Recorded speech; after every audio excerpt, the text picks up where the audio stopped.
saying to pull the trigger that killed your son now masturbates to memory of you. He walks into the courtroom with mockery, smiles at the victims' families, flips off everyone in the room and acts untouchable, certain that his age would shield him from his crimes. The hearing, which should have been a moment of accountability, turned into a disturbing scene.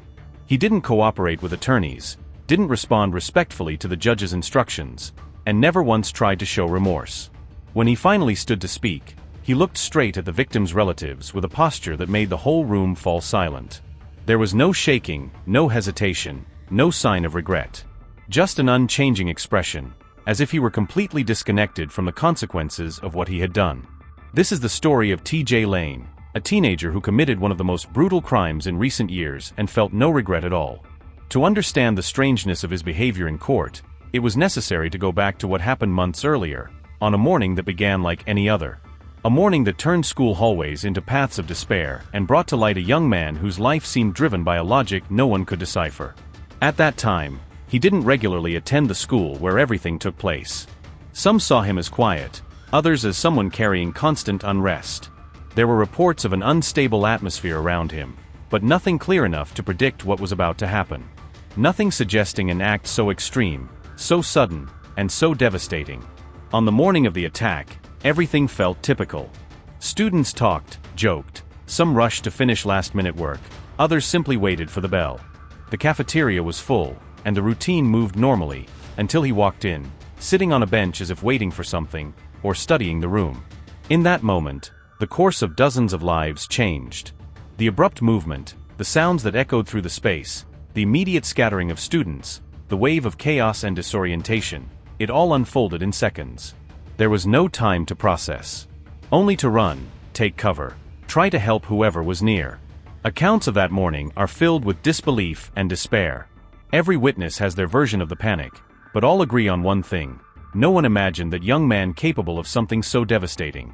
Chaos overtook the school, and the first calls reached authorities quickly. Patrols were sent within minutes. Meanwhile, he left on foot, as if simply walking away from something ordinary, not from the scene he had just created. His escape was short.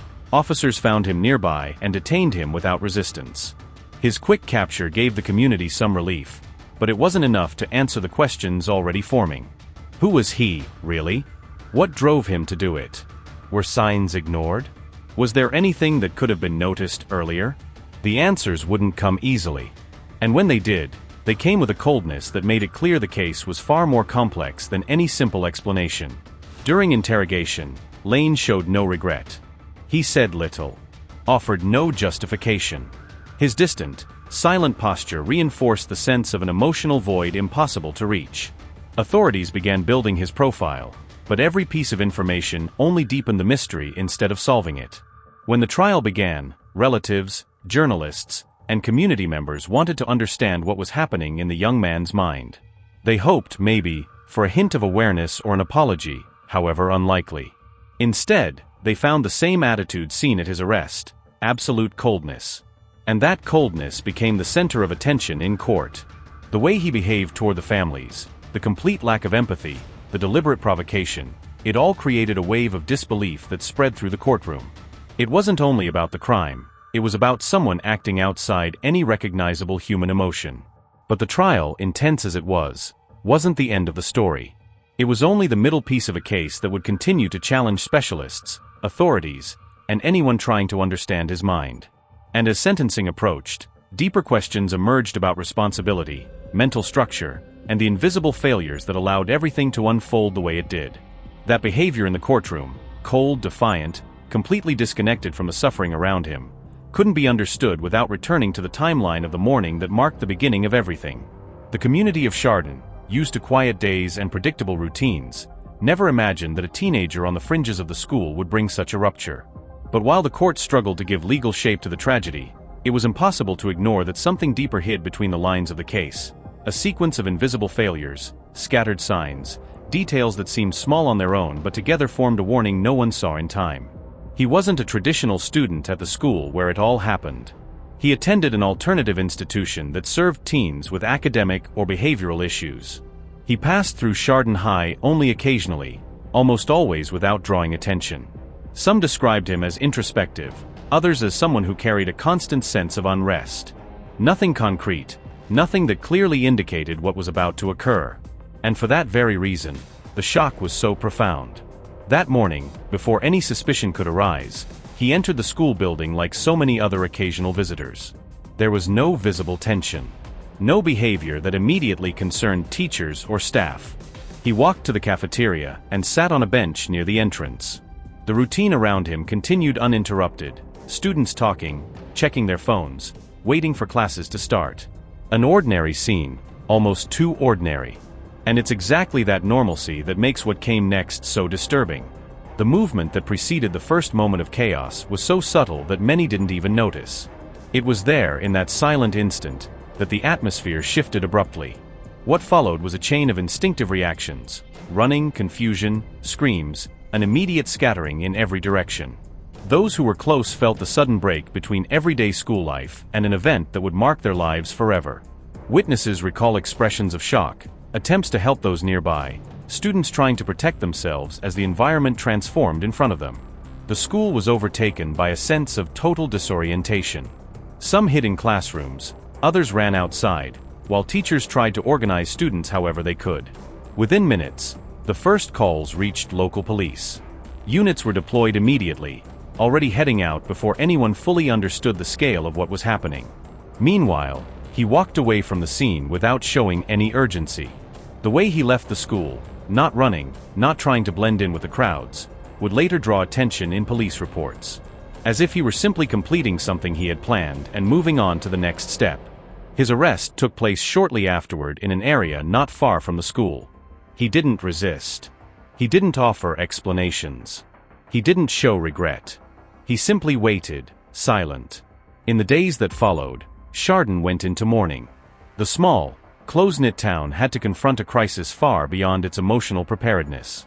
Vigils were held, media gathered in the area, and specialists were called in to try to understand the psychological context surrounding the young man. But the more they investigated, the more complex everything became. There were scattered reports about his behavior in the months prior, but none formed a clear line. Some mentioned long-standing emotional instability, others recalled moments of deep isolation. Nothing, however, explained the extreme detachment displayed during the attack, and later in court. When the judicial process finally began, the expectation was that the interrogations and hearings would bring answers. The public wanted to understand not just what happened but why. They wanted to know if there was any trace of remorse, any acknowledgement of the impact he had caused. But what they found was the opposite. In the preliminary hearings, he maintained the same demeanor he had shown since his arrest: indifferent, distant, almost impenetrable. He didn't react emotionally to questions, didn't respond to the family's statements, and didn't even cooperate with his own defense. Psychologists and investigators tried to build profiles, but no diagnosis fully bridged the gap between his actions and his expressions. As the trial progressed, public attention grew. The press analyzed every detail: his posture, his stare, even seemingly trivial choices that, within the context of the case, took on heavier meaning. And then came the day of the final statement, the moment everyone had waited for, not expecting apologies, but hoping for at least minimal answers. He entered the room with the same unsettling calm. The t-shirt with a word handwritten across it already showed he didn't intend to soften the pain that filled the air. When he rose to speak, his posture locked everyone's attention on him. And what he said, or more precisely how he said it, sent a wave of outrage across the entire courtroom. He threw out words that weren't meant to explain or justify anything. They were direct insults, calculated to wound emotionally those who were already carrying an almost unbearable weight. The silence after his statement felt heavier than any sentence that would come later. For many in the room, that moment sealed not only the legal fate of the defendant, but also the public's perception of his lack of empathy and awareness. The court understood there was no room for leniency or hopes of rehabilitation. But the sentence, and everything it represented, was still ahead. And it would be the element that closed the cycle between what happened at the school and what unfolded in the courtroom, revealing the final pieces of this disturbing story. When the court resumed to announce the sentence, the atmosphere held more than anticipation. There was a kind of quiet exhaustion, as if everyone there had walked through an emotional journey far too long.